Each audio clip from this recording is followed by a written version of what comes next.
আপনি কি কখনো ভেবেছেন কেন কেউ জন্ম থেকেই ধনী আর কেউ দারিদ্র্যের সাথে লড়াই করে? কেন কেউ সুখী পরিবারে জন্ম নেয় আর কেউ দুঃখের মাঝে বড় হয়? কেন কেউ বারবার ব্যর্থ হয় আবার কেউ সহজেই সফল হয়? এই সব কিছুর উত্তর লুকিয়ে আছে কর্মফল ও পুনর্জন্মের রহস্যে। আজকের ভিডিওটি শেষ পর্যন্ত দেখলে আপনি বুঝবেন আপনার বর্তমান জীবন আসলে আগের জন্মের ফলাফল, আর আজকের কর্মই ঠিক করবে আপনার আগামী জন্ম। তাই অনুরোধ, ভিডিওটি একদম শেষ পর্যন্ত দেখুন এবং যদি এখনও সাবস্ক্রাইব না করে থাকেন তাহলে আমাদের চ্যানেলটি অবশ্যই সাবস্ক্রাইব করুন। প্রাচীন শাস্ত্র বলে, মানুষ শুধু একবার জন্ম নেয় না, আমরা বারবার জন্মাই, বারবার মরি, আর আমাদের আত্মা এক দেহ থেকে অন্য দেহে ভ্রমণ করে। এই পৃথিবী কোনো কাকতালীয় জায়গা নয়, এটি একটি পরীক্ষা ক্ষেত্র। এখানে প্রত্যেক মানুষ নিজের কর্ম অনুযায়ী ফল ভোগ করে। ভগবান শ্রীকৃষ্ণ গীতায় বলেছেন, যেমন মানুষ পুরনো কাপড় ত্যাগ করে নতুন কাপড় পরিধান করে, তেমনি আত্মা পুরনো দেহ ত্যাগ করে নতুন দেহ গ্রহণ করে। অর্থাৎ মৃত্যু মানে শেষ নয়, এটি কেবল দেহ পরিবর্তন। আত্মা অমর, অবিনশ্বর, চিরন্তন। কর্মফল কি? কর্মফল মানে আপনার কাজের ফল। ভালো কাজ করলে ভালো ফল, খারাপ কাজ করলে খারাপ ফল। এটাই প্রকৃতির অটল নিয়ম। আপনি যদি কাউকে সাহায্য করেন, সত্য কথা বলেন, অন্যের উপকার করেন, ধৈর্য ধরে জীবন যাপন করেন, তাহলে আপনার ভবিষ্যৎ সুন্দর হবে।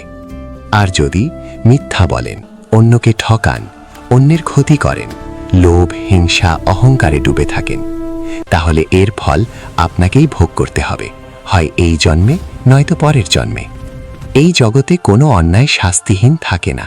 সময় লাগতে পারে, কিন্তু বিচার হবেই। পুনর্জন্মের সত্য। শাস্ত্র অনুযায়ী মৃত্যুর পর আত্মা সরাসরি নতুন দেহে প্রবেশ করে না।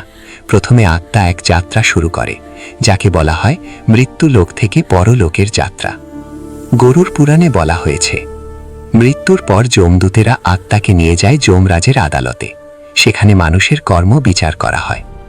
যাদের কর্ম ভালো তারা স্বর্গে স্থান পায়, আর যাদের কর্ম খারাপ তারা নরকে শাস্তি ভোগ করে। কিন্তু স্বর্গ বা নরক চিরস্থায়ী নয়। শাস্তি বা পুরস্কার শেষ হলে আত্মা আবার পৃথিবীতে ফিরে আসে, নতুন দেহে, নতুন পরিবারে, নতুন পরিবেশে। এই নতুন জন্ম নির্ভর করে আপনি আগের জন্মে কি করেছেন তার উপর। কেন কেউ দরিদ্র হয়ে জন্মায়? অনেকেই প্রশ্ন করেন, আমি তো কিছু করিনি, তাহলে কেন আমি গরিব পরিবারে জন্ম নিলাম? উত্তর খুব স্পষ্ট। এই দারিদ্র্য হয়তো আপনার আগের জন্মের কোনো পাপের ফল।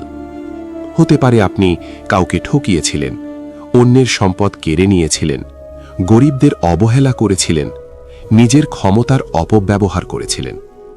তাই এই জন্মে আপনি দারিদ্র্যের শিক্ষা পাচ্ছেন। এটা শাস্তি নয়, এটা আত্মার পরিশুদ্ধির সুযোগ। ধনী হয়ে জন্ম নেওয়ার অর্থ কি? যারা ধনী পরিবারে জন্ম নেয় তারা হয়তো আগের জন্মে দান করেছিলেন, মানুষের উপকার করেছিলেন, ন্যায় পথে চলেছিলেন, অন্যকে সাহায্য করেছিলেন। তাই এই জন্মে তারা সুখ, স্বাচ্ছন্দ্য ও সম্পদ পেয়েছেন। কিন্তু মনে রাখবেন, ধনী হওয়া মানেই মুক্তি নয়। যদি তারা অহংকার করে, অন্যকে অবহেলা করে বা পাপ করে, তবে পরের জন্মে তারা কঠিন ফল ভোগ করবে। মুক্তির পথ কি? শাস্ত্র বলে, মানুষের জীবনের আসল লক্ষ্য ধন সম্পদ নয়, আসল লক্ষ্য হল মোক্ষ বা মুক্তি লাভ।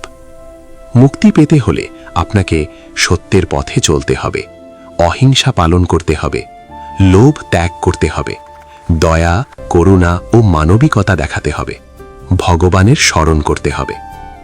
যে আত্মা পবিত্র হয় সে আর পুনর্জন্মের চক্রে ফিরে আসে না, সে ভগবানের চরণে লীন হয়ে যায়।